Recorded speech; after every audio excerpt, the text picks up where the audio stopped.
Good morning friends. मेरा नाम सन्नू हुआ और आज बारी है एपिसोड नंबर 4 की।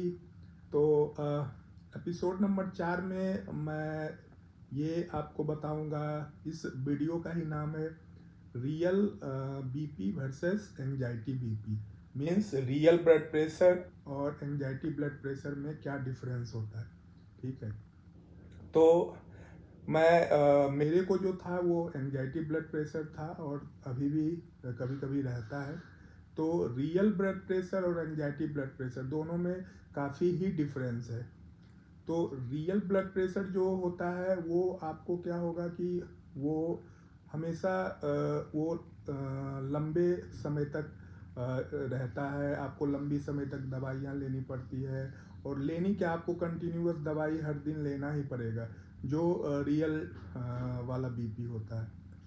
और उसमें कांस्टेंट आपका जो मेजरमेंट आएगा बीपी मशीन पे, वो कांस्टेंट ही आपका हर दिन का ही एक जैसा रहेगा। ठीक है, लेकिन एंजाइटी का जो बीपी रहता है वो क्या होगा कि जैसे ही आपको पैनिक अटैक आया या आने वाला है, या फिर आप कुछ ज़्यादा ओवर थिंक कर रहे हो, या फिर आपके दिमाग में कुछ निगेटिव पैटर्न्स बनने स्टार्ट हो गए, कुछ भी नेगेटिव थाउट्स आना शुरू हो गए और आपका स्ट्रेस लेवल बढ़ना शुरू हो गया, तो आपका जो ब्लड प्रेशर का मेजरमेंट होगा वो सडनली हाई हो जाएगा। इट मीन्स कि अगर नॉर्मल ब्लड प्रेशर आपका 120/80 या 130/80 है, तो 20 और 30 के अंतराल में आपका 150-160 तक वो पहुंच जाएगा। तो वो एंजाइटी वाला जो बीपी होता है उसमें क्या होता है कि सडनली आपका बीपी हाई होगा। ठीक है, फिर जैसे ही आपका एंजाइटी कम होगा, जैसे ही आपका स्ट्रेस कम होगा, फिर वो वो ब्लड प्रेशर का जो मेजरमेंट होगा वो एकाएक फिर लो हो जाएगा। तो इसमें क्या होता है कि आपको कभी कभी ऐसा भी होता है कि आपको ब्लड प्रेशर को लो करने के लिए डॉक्टर दवा भी लिख देते हैं। ठीक है, लेकिन बहुत लोग का ऐसा भी होता है कि जैसे ही आपका स्ट्रेस लेवल कम हुआ, जैसे आपने ओवर थिंक करना कम कर दिया या फिर एंजाइटी कम हो गई, तो आपका ब्लड प्रेशर फिर नॉर्मल वापस आ जाएगा। तो मेरा जो स्टोरी है वो मेरा दो तरीके से। एक तो एंजाइटी और स्ट्रेस या ओवरथिंक करने की वजह से भी मेरा ब्लड प्रेशर सडनली हाई हो जाता है, और कभी कभी ऐसा हो जाता है कि 180/100 110 तक भी चला जाता है। तो उस टाइम में मुझे डॉक्टर ने एक दवा दे रखा है, तो उस टाइम में मुझे वो दवा हर हाल में लेना ही पड़ता है। ठीक है, मैं हर दिन दवा नहीं लेता हूँ। ठीक है, लेकिन जब जैसे ही मेरा ब्लड प्रेशर बहुत ही हाई होता है तो वो 2-3 दिन तक मेरा कांस्टेंट 160 से कम होता ही नहीं, तो लास्ट में मुझे दवा लेना ही पड़ता है, फिर जाके वो नॉर्मल होता है। तो ये एंजाइटी वाला ब्लड प्रेशर है। और दूसरा जो मुझे ब्लड प्रेशर होता है, बीपी जो होता है, वो एक होता है white coat blood pressure. White coat BP का मतलब है कि हाँ, जैसे ही आप हॉस्पिटल या डॉक्टर के पास पहुंचोगे, तो आपका मानो कि अगर नॉर्मल बीपी 130 आ रहा है, तो जैसे ही आप डॉक्टर के पास बैठोगे, नर्स के पास बैठोगे, किसी के पास बैठोगे, तो आपका तुरंत बीपी बढ़ जाएगा। इट मीन्स कि आपका 150-60 तक पहुंच जाएगा। तो जब भी डॉक्टर्स के सामने, जब डर से या हार्ट बीट बढ़ जाने से, ये पता नहीं कितना होगा, क्या होगा, नहीं होगा, ज़्यादा सोचने से, तो वो बीपी 160-70 तक पहुंच जाता है। तो हॉस्पिटल वाला जो बीपी होता है, डॉक्टर वाला, उसे वाइट कोट बीपी कहते हैं। तो मेरे साथ वाइट कोट बीपी का भी प्रॉब्लम है। डॉक्टर जैसे ही कोई टेस्ट लिख देगा कि ये टेस्ट करवा के लाना है, फिर उसके बारे में सोचने लगोगे, फिर आपका बीपी इमीडिएट हाई हो जाएगा। डॉक्टर ने आपको बोल दिया कि आपको ये तो एक बार में क्या हुआ कि मेरा बीपी 3 दिन से कंटिन्यू कम ही नहीं हो रहा था। तो मैंने जाके अपने डॉक्टर से मिला, तो डॉक्टर ने मुझे एक दवा दी कि ये दवा खाओ, अगर इससे कम नहीं होगा तो फिर देखते हैं। फिर 2-3 दिन मैंने दवा वो लिया। वो एक्चुअली उन्होंने स्ट्रेस और एंजाइटी की दवा लिखी थी। तो मैंने लेके फिर डॉक्टर के पास गया, तो फिर से दोबारा से देखा तो कम ही नहीं हुआ। वो अभी भी जो ब्लड प्रेशर था वो अभी भी 160 ही आ रहा था। तो डॉक्टर ने मुझे बोल दिया कि आपको इमीडिएट फिजिशियन से मिलना पड़ेगा या कार्डियो से मिलना पड़ेगा, क्योंकि आपका कुछ अलग प्रॉब्लम है। बीपी ये मैं इसका एक्सपर्ट नहीं हूँ, तो आप फिजिशियन या कार्डियो से मिलो। तो मैं जाके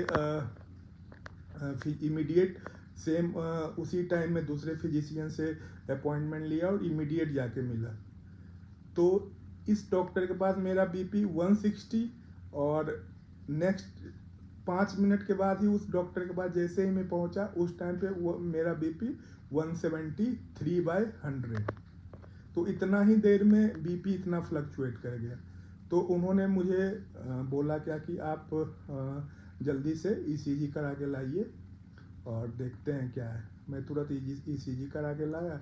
उन्होंने बोला कि कोई प्रॉब्लम नहीं है, तो आपको मैं दवा दे रहा हूँ, ये दो दवा लो, और मेरे को 1 सप्ताह का 3 टाइम का बीपी का मेजरमेंट चाहिए। फिर मैंने उन्हें ये सारा करके दोबारा से जब उन्हें दिखाया तो उन्होंने बोला कि आपको एक तो स्ट्रेस और एंजाइटी वाला ब्लड प्रेशर है, ये आपका रियल टाइम वाला और नॉर्मल बीपी नहीं है, जिसके लिए मैं ये नहीं कह सकता कि आपको कंटिन्यूअस दवा लेने की ज़रूरत है। तो आप जब भी हो तो ये दवा ले लेना, लेकिन ऐसे हर दिन दवा लेने की ज़रूरत नहीं है, और आपकी एज भी अभी कम है, तो दवा ज़्यादा मैं रिकमेंड भी नहीं करूँगा। तो फिर मैं वही करता हूँ, जब भी बीपी मेरा हाई होता है तो मैं वही दवा लेता हूँ, फिर वापस नॉर्मल। तो मेरा जो बीपी है वो स्ट्रेस और एंजाइटी और वाइट कोट बीपी है, और एक रियल टाइम बीपी जो होता है वो अलग होता है। और दूसरी चीज़, इस चीज़ से चाहे वो एंजाइटी वाला बीपी हो या फिर नॉर्मल वाला बीपी हो, दोनों दोनों बीपी के जब बढ़ जाए तो उसमें आपको डॉक्टर ये सलाह देते हैं, जो मुझे भी दिया गया था और मैं अभी भी उसका पालन करता हूँ, कि आपको नमक बिल्कुल भी कम कर देना चाहिए। आपको खाने में नमक खाना ही ना के बराबर खाना चाहिए। कैफ़ीन इनटेक बिल्कुल भी कम कर देना चाहिए। कैफ़ीन ना के बराबर आपको डॉक्टर तो इवन मुझे बोला था कि आपको चाय और कॉफ़ी भी नहीं पीना है, क्योंकि मुझे नींद की भी प्रॉब्लम थी, ब्लड प्रेशर की भी। तो उन्होंने साफ मना कर दिया था कि आपको चाय और कॉफ़ी पीना ही नहीं है। तीसरी चीज़ कि आपको इसमें से जंक फूड बिल्कुल भी अवॉइड करना, बाहर का कुछ भी खाना नहीं खाना है, जंक फूड कुछ भी नहीं, सारा कुछ बंद कर देना है। और इससे ये चीज़ों से, ये हाई ब्लड प्रेशर से बचने का तो मेन ही एक दवा तो है ही, वो तो ऑप्शन है, लेकिन आप अगर हर दिन रेगुलर 1 घंटे की रनिंग या वॉकिंग कर रहे हो, या फिर आप कोई भी कंटिन्यूअस आधे घंटे की ब्रीदिंग एक्सरसाइज कर रहे हो, और योगा कर रहे हो, मेडिटेशन कर रहे हो, तो सबसे बेस्ट तरीका इससे छुटकारा पाने का यही है कि आप हर दिन आधे घंटे डीप ब्रीदिंग एक्सरसाइज करो। मैंने काफ़ी किया, 6-7 महीने कंटिन्यूअस मैंने डीप ब्रीदिंग एक्सरसाइज की जब मैं योगा सेशन में जाता था। और दवाई मैं अवॉइड करता था। वो लास्ट में जब मुझे बिल्कुल भी बेचैनी होने लगती थी या नींद नहीं आती थी, तब मैं दवा जाके लेता था, या फिर मुझे चक्कर आ गया या ऐसा कुछ भी, तो मैं एक्सरसाइज, रनिंग या वॉकिंग प्लस योगा, ये 2 चीज़ मैंने काफ़ी किया, जिसकी वजह से मेरा हद तक ठीक हो गया।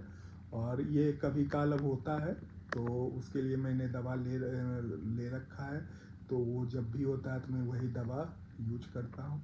अदरवाइज़ मैं रोज़ दवा नहीं लेता हूँ। तो मैं आप लोगों से भी यही कहूँगा कि अगर आप लोग को एंजाइटी वाला बीपी है तो दवा को अवॉइड ही करें, वो लास्ट ऑप्शन रखें, और एक्सरसाइज और योगा का उपयोग करें, तो उससे कुछ ज़्यादा हेल्प मिलेगा। और रियल टाइम वाला बीपी तो एक्चुअली डॉक्टर ने मुझे तो बताया नहीं कि आपको रियल टाइम वाला लॉन्ग टर्म वाला बीपी है, तो उसके लिए तो आपको हर दिन दवा लेना ही पड़ेगा। हर दिन ब्रेकफास्ट के बाद एक दवा तो लेना ही पड़ता है। तो फ़िलहाल के लिए मैं आपको यही बताऊंगा कि रियल टाइम बीपी और एंजाइटी वाला बीपी दोनों में काफ़ी डिफरेंस है। एक जो कांस्टेंट रहता है, एंजाइटी वाला बीपी सडनली हाई होगा, फिर बैक टू नॉर्मल होगा, फिर कभी हाई होगा। सुबह शाम दोपहर तीनों में आपका मेजरमेंट तीनों अलग अलग आएगा, कांस्टेंट कभी नहीं आएगा। तो वो हर दिन का अलग अलग होगा, कभी हाई कभी लो। तो मैं यही रिकमेंड करूँगा कि आप अगर एंजाइटी वाला पेशेंट है और वो ब्लड प्रेशर से परेशान है, तो बस रनिंग, वॉकिंग और ब्रीदिंग एक्सरसाइज, ये 3 चीज़ों का सेवन करें और उसके लिए आपको उससे काफ़ी हेल्प मिलेगा।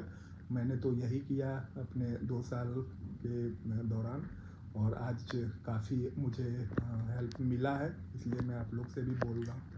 और देखते हैं, फ़िलहाल के लिए तो इसमें तो इतना ही। नेक्स्ट वीडियो जो आएगा उसमें से कुछ मैं अपना नया स्टोरी लेके आऊँगा और उसमें फिर कुछ नया बताऊँगा। फ़िलहाल के लिए धन्यवाद, थैंक यू। और हाँ, एक बात और कि अगर जिन्होंने वीडियो को एक बार तो देखे तो ज़रूर देखें, और एक बार लाइक, कमेंट और सब्सक्राइब ज़रूर करें। इसके लिए आपको एडवांस में थैंक यू एंड धन्यवाद।